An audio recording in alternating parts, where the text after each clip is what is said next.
Patuloy na naglilingkod sa pamilyang Pilipino, sa sambayanan at sa buong mundo. GMA on its 45th year of responsible broadcasting.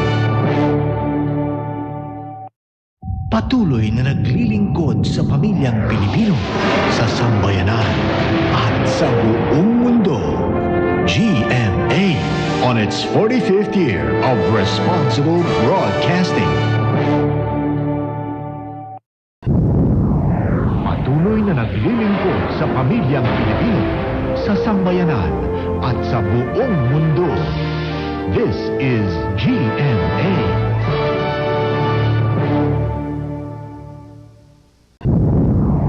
Patuloy na naglilingkod sa pamilyang Pilipino, sa sambayanan at sa buong mundo.